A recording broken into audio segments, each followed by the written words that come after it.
वाहिगुरु जी का खालसा वाहिगुरु जी की फतेह। भव सागर ये शब्द आपने कई बार सुना होगा, गुरबानी में भी ये शब्द काफी बार आया है।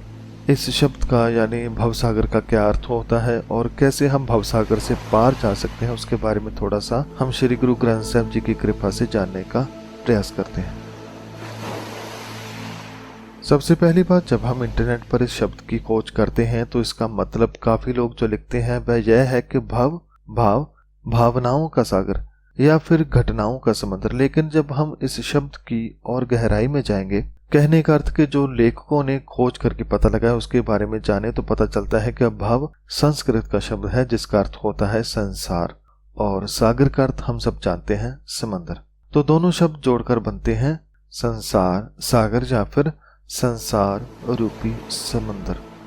लेकिन संसार समंदर या भव सागर कहा किसे है, उसके बारे में जानने से पहले हम भव सागर से मिलते जुलते कुछ और नाम भी जान लेते हैं जो गुरबानी में आया है, जैसे भवजल अर्थात संसार रूपी समंदर या फिर जल, जैसे कि भाई रे भवजल बिखम डराऊं, अर्थात कि ये भवजल संसार रूपी समंदर बहुत ही भयानक और डरावना है। संगत जी, इसके अलावा और भी नाम हैं, जैसे संसार सागर, भव सागर की जगह पर संसार सागर भी आया है, जैसे कि संसार सागर ते उतरे बिखिया गढ़ जिता। यहाँ पर भव की जगह पर संसार शब्द है, जिससे हमें पता चलता है कि भव का अर्थ संसार ही है। इसी तरह से और भी शब्द आए हैं, जैसे भव सिंध, सिंध पानी को कहते हैं। पहले पंजाब का नाम सप्त सिंधु था, 7 समंदरों का देश कहा जाता था। तो गुरबानी में आते हैं, गुरबानी में जो शब्द है उसके हम दर्शन करते हैं। जैसे कि गुरु से फरमाते हैं कि जिनका हृदय तू स्वामी ते सुख फल पावे, ते तरे भव सिंध ते भक्त हर जान, अर्थात जिनके हृदय में परमात्मा बसा है, जिन्होंने इस बात को पहचान लिया है, वह सुखों के फल प्राप्त करते हैं और वही भाव सिंध अर्थात संसार समंदर से पार होते हैं, वही सच्चे भक्त होते हैं। तो इस तरह से और भी बहुत सारे नाम गुरबानी में भव सागर से मिलते जुलते आते हैं। जैसे कि भव की जगह पर हमने अभी जाना कि संसार भी आया है, इसी तरह से दुनिया भी आया है, भय भी आया है, भाव भी आया है। ऐसे ही सागर की जगह पर समुद्र भी आया है, जल भी आया है, सिंध भी आया है, नित भी आया है। तो संगत जी, अब हम आगे बढ़ते हैं और समझते हैं कि भव सागर कहा किसे है, इसका अर्थ क्या है, गुरु साहब हमें किस सागर से पार होने की बात कह रहे हैं। तो इसके बारे में हम गुरबानी में से पंक्ति लेकर समझते हैं, ताकि हम इस शब्द को समझ सके और जान सके कि ये हमें क्या समझाना चाहता है। तो गुरु साहब फरमाते हैं कि माया मोह भव जल है, अवधो शब्द तरह कुल तारे। यहाँ पर भव सागर की जगह पर भव जल ले रहे हैं। गुरु साहब फरमाते हैं कि माया का मोह ही भव जल है, भव सागर है। यहाँ पर गुरु साहब धरती की बात नहीं कर रहे और ना ही किसी दूसरे ग्रह की बात कर रहे हैं। गुरु साहब तो बहुत ही आसान शब्दों में समझा रहे हैं कि माया का मोह ही भव सागर है। माया क्या है?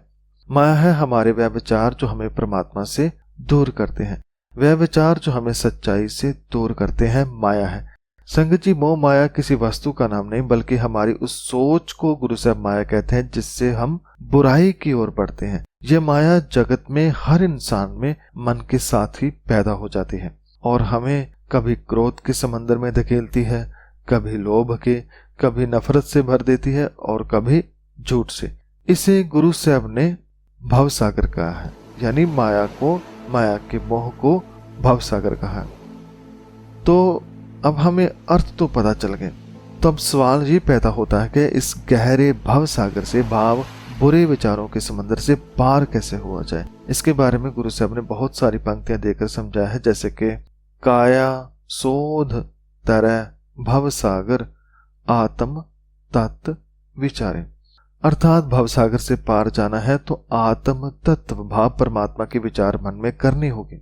मन में उस एक को, उस ज्योति को पहचानना होगा। वो कैसे? काया सोधे, काया भाव तन को शुद्ध करना है। संगत जी, तन को बाहर से तो नहाकर साफ कर सकते हैं, लेकिन शुद्ध नहीं कर सकते। शुद्ध हमेशा इंसान अंदर से होता है, यानी अपने विचारों से हो सकता है। तन के अंदर को केवल गुरु की वाणी ही शुद्ध कर सकती है। अंदर की बुराई को, अवगुणों को गुरु के उपदेश दूर करते हैं। तो ऐसे जो अपनी काया को शोधता है, जो शुद्ध करता है, वह भवसागर से पार हो जाता है, तर जाता है। तो संगत जी, याद रखना है कि बाहरी दुनिया से नहीं भागना है, कहीं दूर नहीं जाना, बल्कि उसके अंदर रहकर, घर परिवार में रहकर, कामकाज करते हुए खुद को एक से जोड़ना है, हमें एक होना है। जैसे कि एक बार सिद्धों ने गुरु नानक पातशाह जी से सवाल किया कि इस भव सागर को कैसे तरा जाए। ये तो बड़ा डरावना है, इसको तरना तो बहुत मुश्किल है, इसको पार करना मुश्किल है। दुनिया सागर दुत्तर कहिए, क्यों कर पाई है पारो। सिद्ध गुरु साहब से सवाल करते हैं कि ये दुनिया रूपी सागर, भव सागर, भव जल, ये बड़ा ही दुत्तर है। दुत्तर का भाव है इसे पार कर पाना बड़ा ही कठिन है, तो इसे कैसे पार करें।